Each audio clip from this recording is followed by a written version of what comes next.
Jesus says, "Look upon my smiling countenance, my bride. I am always with you." August 27th, 2015. Words from Jesus to Sister Clare, spoken by Jackie.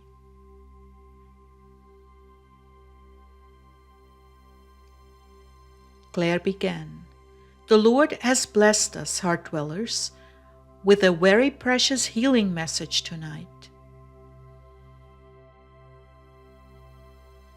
Before I get into the message, I want to share with you that tonight I was very aware of following the same protocols or the same format that Mark Virkler talks about. And of course, this tradition dates all the way back to the very beginning. I was journaling and listening for the Lord. That was the very first way that I heard from Him. That and receiving rhemas through the Bible. And what I wanted to say is, I just poured my heart out to the Lord tonight. I came and sat down, and rather than listening for Him immediately, I poured out my heart to Him about what was going on inside of me, because it was troubling me. And He was so quick to answer, and the anointing was so smooth and so beautiful. And that happened again last night, I noticed. You know, normally He speaks to me in worship, and then I come and sit and listen for the message. But it seems like He's really blessing the old way that I used to do it 30 years ago, where I would pour out my heart to Him and He would communicate back with me.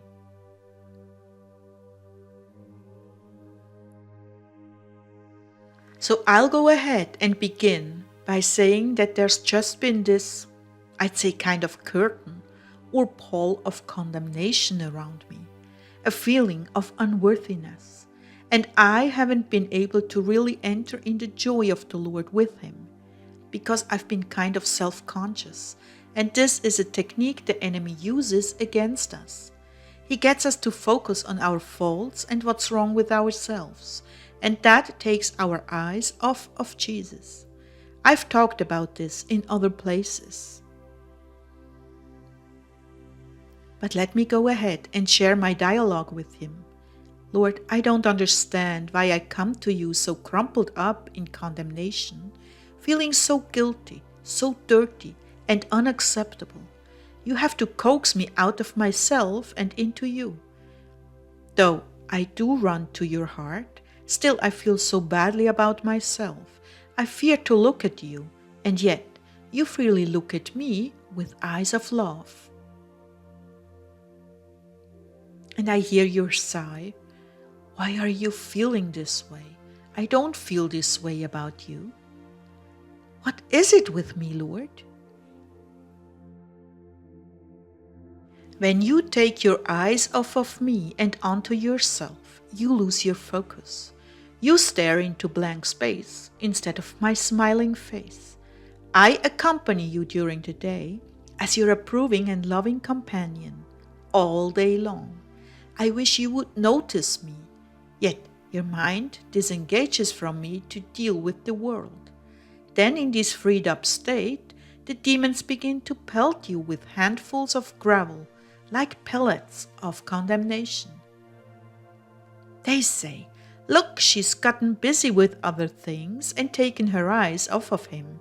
Let's get her now."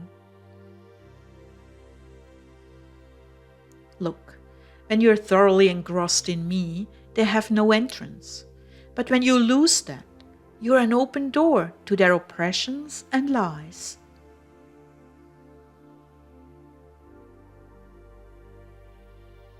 But Lord, how do I keep my eyes and heart on You when I'm dealing with the world?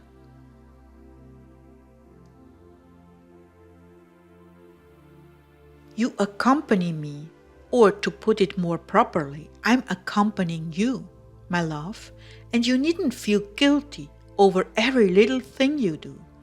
It is Your lack of focus on me that opens the door to this oppression. Lord, is this a new teaching? Yes, in a manner of speaking, it is. Although you've heard this before, you've never quite learned how to acquire the habit.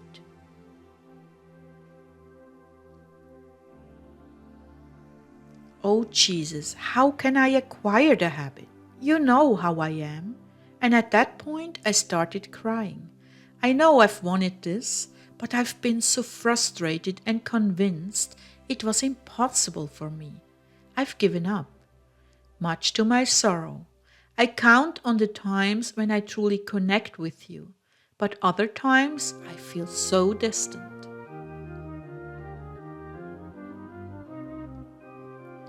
When you have ties to the world, the traps to entangle you lie everywhere. It takes a real grace to avoid them. This is something you must pray for, my love. You cannot acquire this with self-discipline on your own. When you fall so in love with me that you can't stand to be away from me for a moment, you will have me right here by your side. He smiled. Yes, my love, right here by your side, smiling, not scowling, pondering your beauty, not focusing on your human imperfections. Do you know how much you mean to me? Of course not. You're still stuck on what I will call your perception of yourself, your ugly you, a little girl cringing in a hole in the ground, dirty, unkempt, lonely, and abandoned.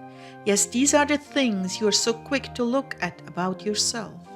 That's why you see me crying many times when I behold you, because I know it's nearly impossible for you to accept my love and see yourself as I see you.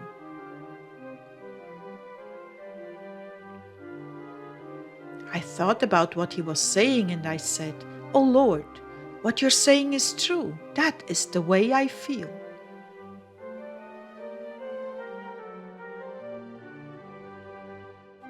I know this is you in the past, not you robed in my salvation and righteousness. I will not say it's easy to see yourself as I see you. No, I agree. It is very hard for you, a mere mortal, to see the glory bestowed on you and emanating from you. Very hard indeed. I do show you in dreams sometimes, when you can fly and have emerged from the masses who are still under the effects of the law of sin and death. That is the meaning of those dreams.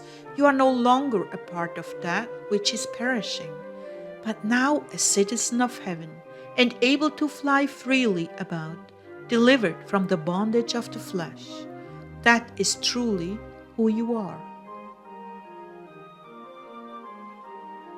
Oh Lord, how does one hold on to this on a daily basis? That's simple. Stay focused on me. You look at me. I smile. That should tell you everything you need to know about who you are to me.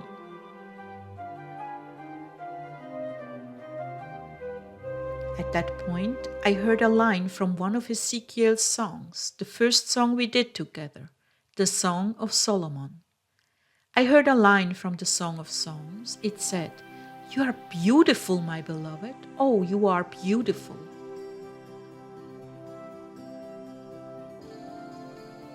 Yes, I live in the Song of Songs when I'm with you. Yes, that is my heart, full of expectation of the day of your liberation from earth.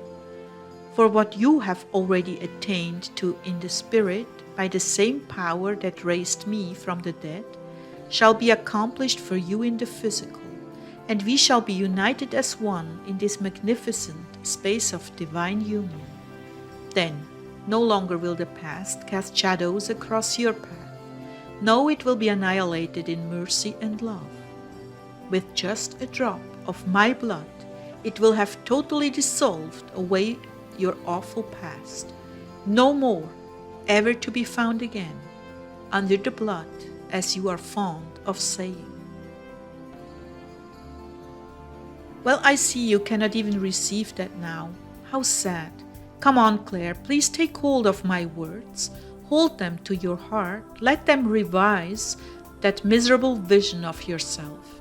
Look at the transformation, no longer rotten and corrupt, but alive and soaring.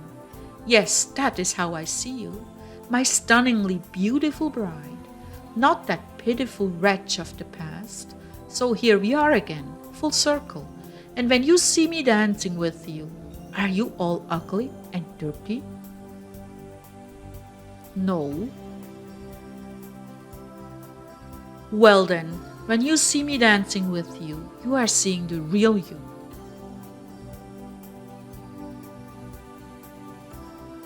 Oh Lord, somehow I know that. I just wish I could hold on to it. Practice makes perfect. Come now, my beloved, enter into your master's joy. I'm perfectly happy and satisfied with all your efforts. I will crown them with success, and you will see that I'm the one doing the doings for you. And it is good, for truly you have abided in me. You just haven't quite mastered the art of focusing on us. Yes, Lord, I want that. May I please have that grace? That's what I was waiting for. Now I will impart to you a few little secrets about maintaining this gift. Come to me first thing in the morning. Establish my presence with you and within you. Look on my smiling countenance as I greet you in your first hour of consciousness with me. Cherish that smile. Hide it in your heart, as my mother did. Clasp it to your bosom and allow it to penetrate. Then ask me to live through you this day, as you sometimes do, and go about your necessities until we can have a trysting time.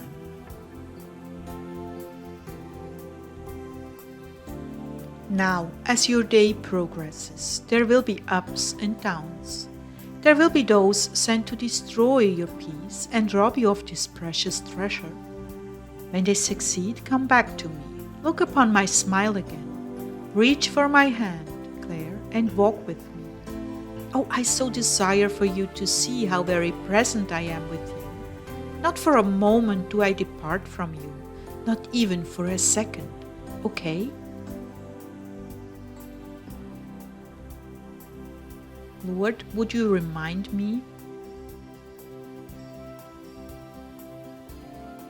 Make yourself a note, my love. You know how you are.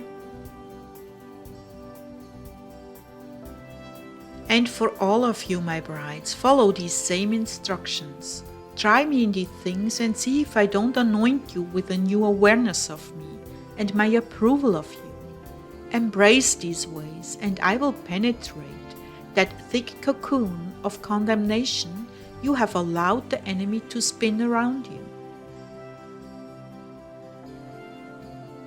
I kiss each of you tenderly on the forehead. Go now and do my will. Remember, I'm with you. Return my gaze, my brides.